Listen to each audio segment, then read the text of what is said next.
Abraham and God's promise. Thousands of years ago, when the world was still young and ancient civilizations erected their towers under starry skies, a story began to be written. A story that would span generations, cross deserts and oceans, and reach us today. It is the story of a man named Abraham and the promise God made to him. A promise that would change not only his life, but the destiny of all humanity. This is a journey of faith, obedience, doubt, and miracles. It is the story of how an ordinary man became the father of nations and how God fulfills his promises, even when everything seems impossible. Prepare your heart to immerse yourself in this ancient, yet eternally relevant narrative. Close your eyes if you wish, and let the words transport you to those distant days, to those arid lands, to that encounter that changed everything. Our story begins in Ur of the Chaldeans, one of the most prosperous and ancient cities of Mesopotamia. Imagine a metropolis surrounded by thick walls of sun-baked bricks, with immense gates guarded day and night. Its narrow, winding streets were lined with adobe houses some 2 stories high, with flat roofs where families gathered at dusk to escape the stifling heat of the day. In the center of the city, dominating the landscape, stood the ziggurat, a stepped tower dedicated to the moon god Nana. It was an imposing structure with steps that seemed to reach the heavens, painted in vibrant colors that shimmered under the scorching sun. Around the temple, priests dressed in long robes performed daily rituals, burning incense whose aroma spread through the streets, mingling with the smell of bread baking in ovens, animals in corrals, and the Euphrates River that meandered near the city. It was there, in that center of commerce and idolatry, that a man named Abram lived. He was no different from the other inhabitants of Ur. Raised amidst local customs, surrounded by temples of idols and the constant presence of the polytheistic religion that dominated Chaldea. His father, Terah, was a respected man, and the family had an established life, with property, servants, and a defined social position.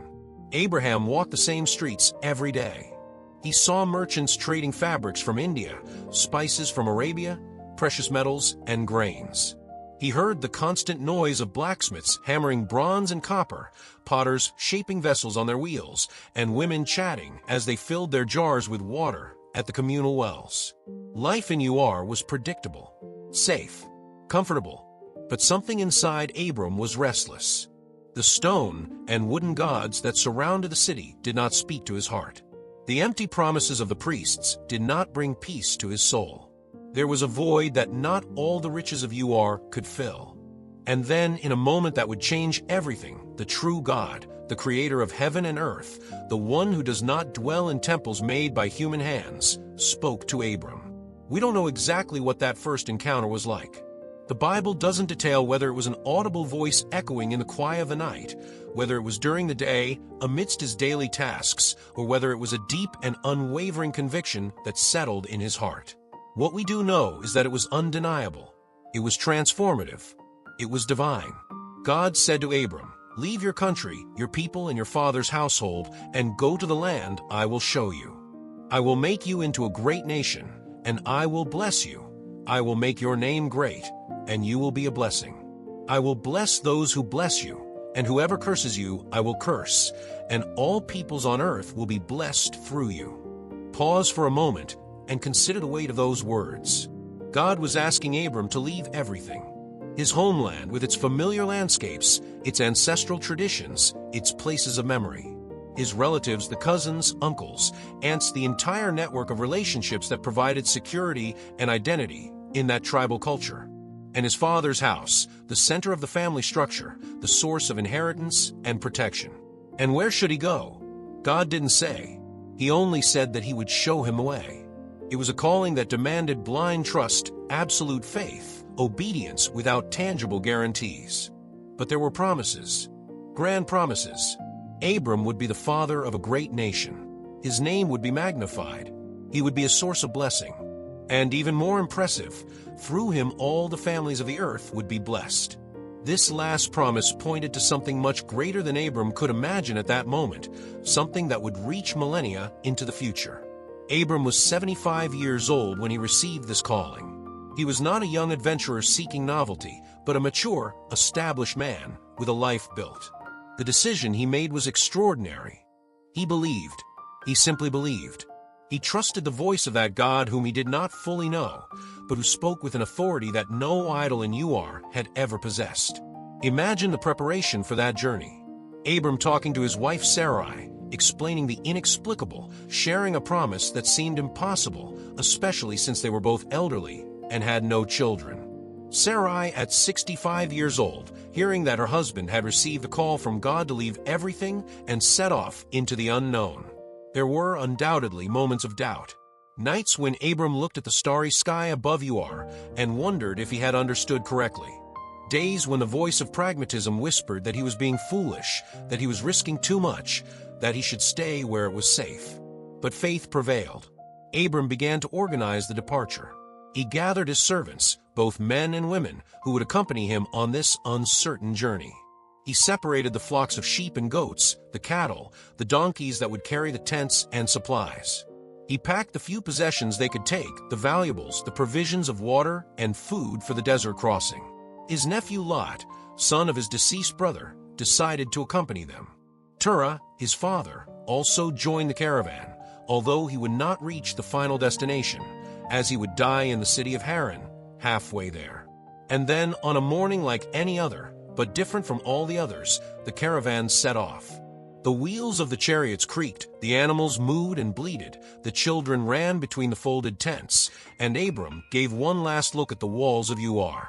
He was leaving civilization behind and walking towards a desert, guided only by a promise. The journey from Ur to Canaan was neither short nor easy. The caravan had to follow the route of the trade caravans, a path that formed a fertile crescent, skirting the impassable Syrian desert. First, they traveled along the Euphrates River, where the land was still green, and there was abundant water. Palm trees swayed in the wind, providing welcome shade during the day.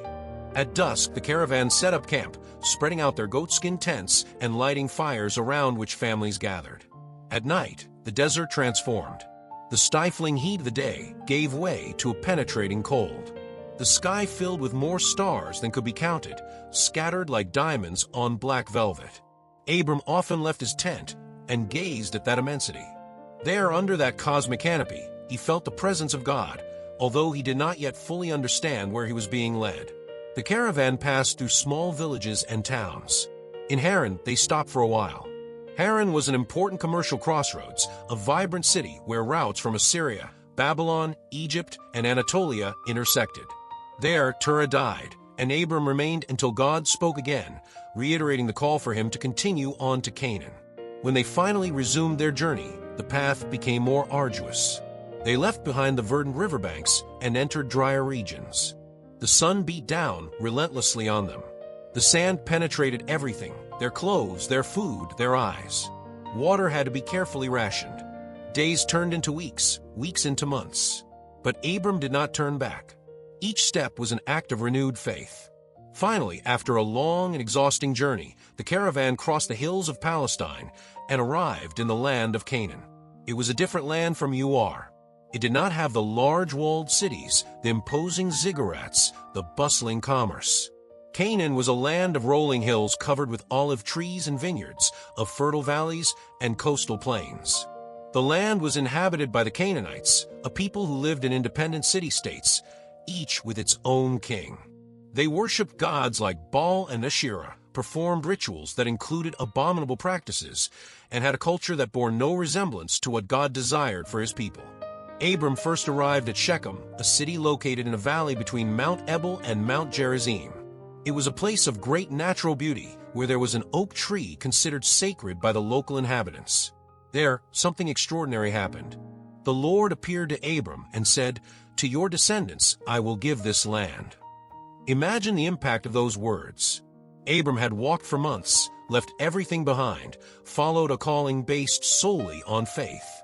And now, for the first time, God was specifically saying what the promised land was. This land, Canaan, would be given to his descendants. There was just one small problem. Abram had no descendants. He and Sarai were old and childless. But God was speaking of descendants in the plural, as if they were countless. In response to this revelation, Abram did something that would become his trademark throughout the journey. He built an altar to the Lord. He took stones from the site, carefully piled them up, and there offered sacrifice to the God who had called him and was now confirming his promise. That altar was more than a pile of stones. It was a testimony, a public declaration that Abram belonged to the true God. In a land full of altars to Baal and other false gods, he erected an altar to the Lord. After Shechem, Abram continued his journey through the land, moving south to the hill country between Bethel and Ai. There, he again built an altar to the Lord and called upon his name. Abram lived in Canaan as a foreigner. He had no permanent home, no land, and no citizenship in any of the city-states. He lived in tents, moving from place to place with his flocks, always searching for pasture and water. The tents were made of goat skin, dyed black. Although they were temporary dwellings, they were surprisingly functional. Divided into compartments by inner curtains, they offered privacy and protection from the sun and the night chill. The women's compartment, where Sarai spent most of her time, had a loom where she wove fabrics, water and oil jugs, and grain mills to make flour. Life was simple, but not devoid of a certain prosperity. Abram's flocks grew. His servants were numerous. He became a rich man, respected by the local kings, although he was still a pilgrim without land of his own. But God's promise echoed in his heart. That land would belong to his descendants. One day, his children would possess those hills, those valleys, those plains. There was only one increasingly painful problem. Where was that descendant? The years passed. 1 year, 5 years, 10 years. The promise remained unfulfilled. Abram and Sarai were growing old. Sarai's body, which had already passed childbearing age when they arrived in Canaan, was becoming increasingly unlikely to conceive. The woman's natural cycles had ceased. Humanly speaking, the possibility of having children was zero. One night, Abram poured out his heart before God. "Lord God," he cried, "what will you give me? I remain childless. The heir of my house is Eliezer of Damascus, a servant born in my house." The anguish in his voice was palpable. He was not questioning God, but was expressing the deep pain of seeing the promise seemingly slipping away with each passing day. Then God spoke again. And this time, he not only repeated the promise, but expanded it in a way that would take Abram's breath away. God led him outside the tent. It was night, and the desert sky was full of stars. In the absence of any light pollution, the stars shone with an intensity that we can scarcely imagine today. The Milky Way stretched like a silvery river from horizon to horizon. Constellations twinkled in every direction. "Look up at the heavens," God said, "and count the stars, if indeed you can count them." Abram looked. He tried to count. 1, 10, 50, 100. It was impossible. The more he looked, the more stars he saw. Thousands, tens of thousands, an uncountable multitude scattered across the immensity of the universe. And then came the promise, "So shall your offspring be." At that moment, under that starry sky, Abram did something extraordinary. He believed in the Lord. Despite his age, despite Sarai's age, despite the biological impossibility, despite all the years of waiting, he simply believed. And the Bible records something profound. This was credited to him as righteousness. It wasn't his works, it wasn't his moral perfection, it wasn't his sacrifices or his obedience, although all of that existed. It was his faith, his trust in the God who promises and fulfills, even when everything seems impossible. God then established a covenant with Abram. It was not a simple agreement, but a sacred and binding pact. To seal this covenant, God instructed Abram to prepare a peculiar sacrifice. Abram brought a 3-year-old heifer, a 3-year-old goat, a 3-year-old ram, a turtle dove, and young pigeon. He cut the larger animals in half, placing each half opposite the other, forming a corridor. This was an ancient custom in the celebration of covenants. Both parties would pass between the pieces, symbolizing that they were committing themselves under penalty of death to fulfill the terms of the agreement. But something extraordinary happened.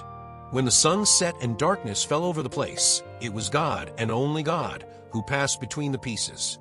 Represented by a smoking fire and a lit torch, God alone crossed the corridor formed by the sacrificed animals.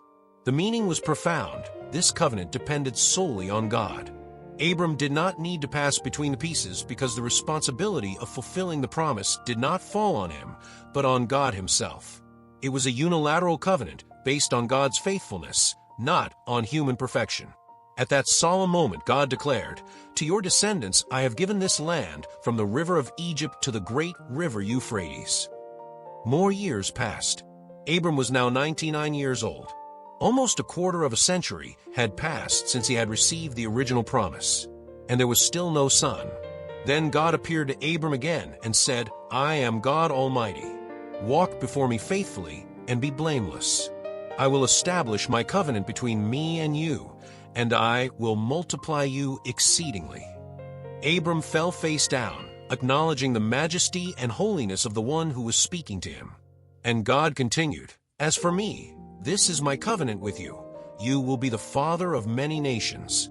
No longer will you be called Abram, but Abraham, for I have made you a father of many nations." The name Abram meant exalted father. But God was changing his name to Abraham, which means father of a multitude. Every time someone called him, it would be a reaffirmation of God's promise. His very name would be a constant reminder that he would be the father not just of one nation, but of many. God also changed Sarai's name to Sarah, both meaning princess, but the new name brought a renewed sense of royalty and dignity. And then came the even more specific promise, "Sarai your wife will bear you a son, and you shall call his name Isaac. I will establish my covenant with him as an everlasting covenant for his descendants after him." Abraham was 99 years old. Sarah was 89. The promise seemed more impossible than ever. In fact, when Abraham heard this, he fell face down and laughed. It was not a laugh of mockery, but of disbelief mixed with wonder. How could a centenarian have a child? How could a 90-year-old woman give birth?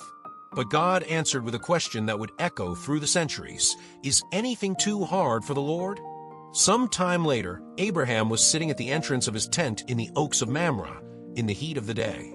It was midday, that time when the sun is at its highest point, when even the animals seek shade and men rest. Suddenly, Abraham looked up and saw 3 men standing before him. Even under the scorching sun, he ran from the entrance of the tent to greet them, bowed down to the ground, and offered hospitality, as was the custom in that culture. "My lord," he said, "if now I have found favor in your eyes, please do not pass by your servant. Let a little water be brought, wash your feet, and rest under the tree. I will bring a morsel of bread so that you may refresh yourselves." Hospitality in the ancient Middle East was sacred, and Abraham offered it generously. He ran to Sarah and asked her to prepare bread. He ran to the herd and chose a tender and good calf, giving it to a servant to prepare quickly. He brought curds, milk, and prepared meat, and served it to the visitors while they ate under the tree. Then one of them asked, "Where is Sarah, your wife?" "There, in the tent," Abraham replied.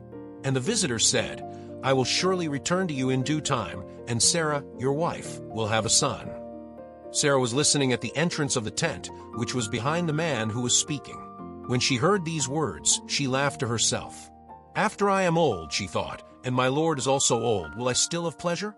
It was a laugh of disbelief, a laugh that hid decades of pain, of frustrated hopes, of promises that seemed eternally postponed. Sarah had come to the conclusion that she would never have children. Her body had already gone through all the changes of old age.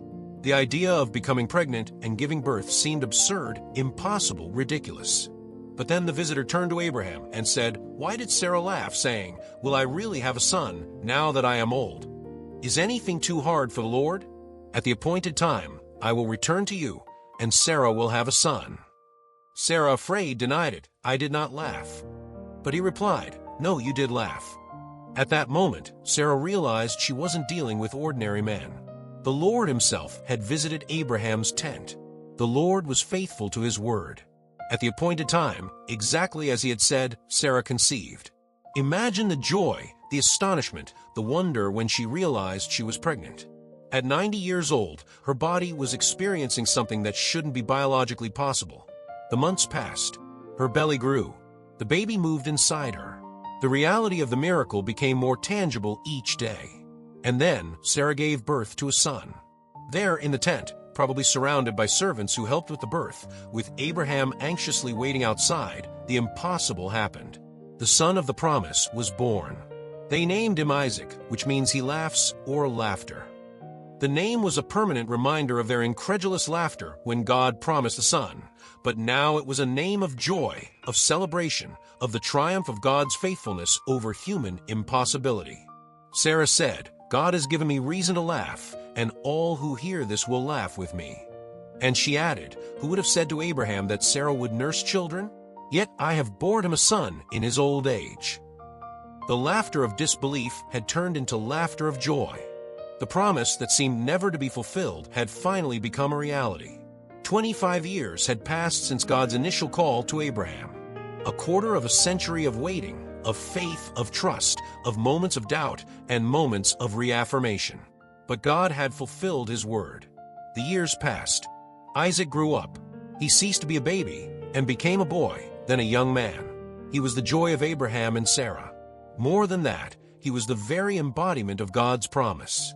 Through him would come the great nation. Through him all the families of the earth would be blessed. But then, something happened that would test Abraham's faith in a way that nothing before had tested it. God called, "Abraham."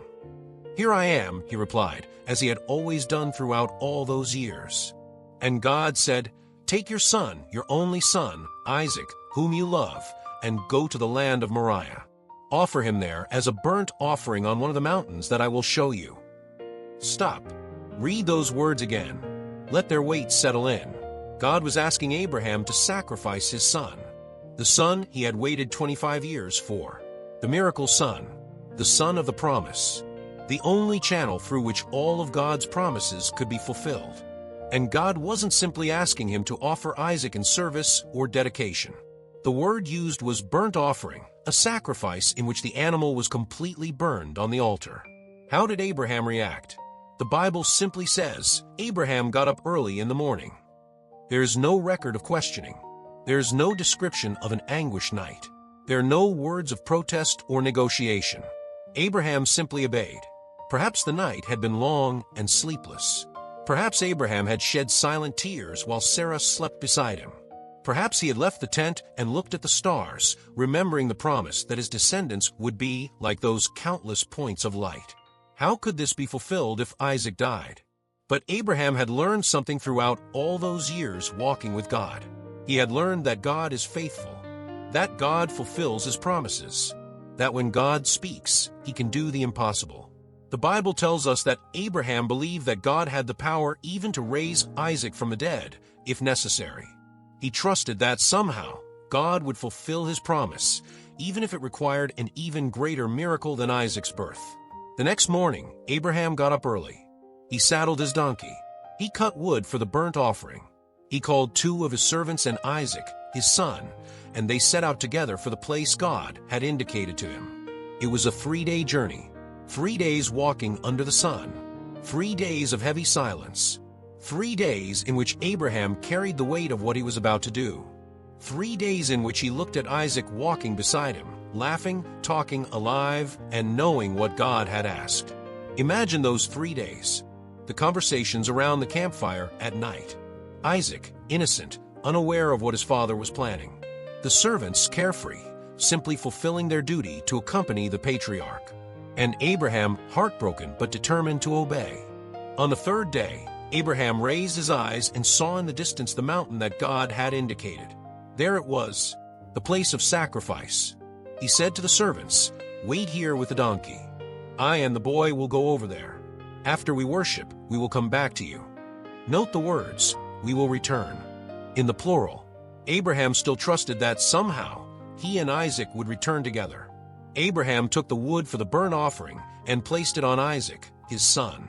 He himself carried the fire and the knife.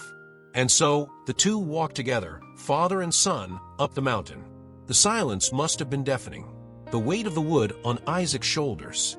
The weight of obedience on Abraham's heart. Then Isaac broke the silence. "My father." "Here I am, my son," Abraham replied. "Here are the fire and the wood," said Isaac, "but where is the lamb for the burnt offering?" The innocent question must have pierced Abraham's heart like a spear. Isaac didn't know. He trusted his father. He was helping with the preparations to worship God, as they had done so many times before. Abraham answered, and his words were both a declaration of faith and a prophecy. God will provide for himself a lamb for the burnt offering, my son." And they continued walking together. When they arrived at the place God had indicated, Abraham built an altar. He arranged the wood on it. His hands worked methodically, but his heart was in turmoil. Then he turned to Isaac. We don't know exactly what happened at this moment. Isaac was young, but no longer a child. He could have resisted, but he trusted his father. And, more importantly, he also trusted his father's God. Abraham bound Isaac and placed him on the altar, on top of the wood. Imagine the look in both their eyes. The father looking at the son looking at the father. The love, the pain, the trust. Abraham reached out and took the knife to slay his son. His arm rose. The knife gleamed in the sun. This was the moment. There was no turning back. But then, from heaven, a voice called, "Abraham, Abraham." "Here I am," he replied, as he always had. "Do not lay a hand on the boy," said the angel of the Lord. "Do not do anything to him. Now I know that you fear God, because you have not withheld from me your son, your only son." The knife fell from Abraham's hand. Relief, gratitude, and adoration flooded his being. God had seen. God had provided. God had interrupted the sacrifice at the last possible moment. Abraham raised his eyes and looked around. There, caught by its horns in a bush, was a ram. God had provided the sacrifice, just as Abraham had told Isaac. He untied his son. They must have embraced, tears streaming down both their faces. Then Abraham took the ram and offered it as a burnt offering in place of his son. Abraham called that place, "The Lord will provide." And to this day it is said, "On the mountain of the Lord it will be provided." The angel of the Lord called to Abraham a second time from heaven and said, "By myself I have sworn, declares the Lord, that because you have done this and have not withheld your son, your only son, I will surely bless you and make your descendants as numerous as the stars in the sky and as the sand on the seashore. Your descendants will take possession of the cities of their enemies, and through your offspring all nations on earth will be blessed, because you have obeyed my voice." The promise was reaffirmed, expanded, confirmed with a divine oath. Abraham had passed the test. His faith, tested and refined through decades, had been proven genuine. He was willing to give God even what was most precious to him, trusting that God was able to fulfill his promises in any way. And God, who had never truly intended Isaac to die, but wanted to reveal what was in Abraham's heart, rewarded that extraordinary faith. Abraham and Isaac went down the mountain together. They returned to the servants who were waiting, and they went back home, where Sarah was waiting for them. The story of Abraham is the story of a man who learned to walk by faith, not by sight. A man who trusted God when everything around him said it was impossible. A man who left security and comfort to follow a divine calling. A man who waited 25 years for the fulfillment of a promise. A man who was willing to sacrifice even the most precious gift he had received, trusting that God knew what he was doing. And God was faithful. Every promise he made to Abraham was fulfilled. Through Isaac came Jacob. Through Jacob came the 12 tribes of Israel. Through Israel came kings, prophets, and finally, centuries later, in Bethlehem was born the one who was the true fulfillment of the promise that in Abraham all the families of the earth would be blessed. Jesus Christ, the Messiah, the Lamb of God who takes away the sin of the world, was a descendant of Abraham. And through him, the promise reached not only Israel, but all nations, all peoples, all languages. The story of Abraham teaches us that God is faithful, that his promises are true, that it is worthwhile to trust in him, even when the path is uncertain, even when the wait is long, even when the test is difficult. Abraham was called a friend of God. He was the father of a multitude. His name was magnified. And through him, through his obedience, through his faith, God's blessings reached us all. This is the story of Abraham and God's promise. An ancient story, but eternally relevant. A story of faith, obedience, patience, and trust. A story that invites us to ask ourselves, in what are we trusting? What promises of God are we waiting for? Are we willing to follow, even when we don't know where we're going? Are we willing to wait, even when the time seems too long? Are we willing to obey, even when the request seems impossible? May we, like Abraham, be men and women of faith. May we hear God's voice and obey it. May we trust in His promises, even when all circumstances say otherwise. Because the God who called Abraham, the God who promised and fulfilled, the God who tested on Mount Moriah, is the same God today. He still calls. He still promises. He is still faithful. And for Him, nothing, absolutely nothing, is too difficult.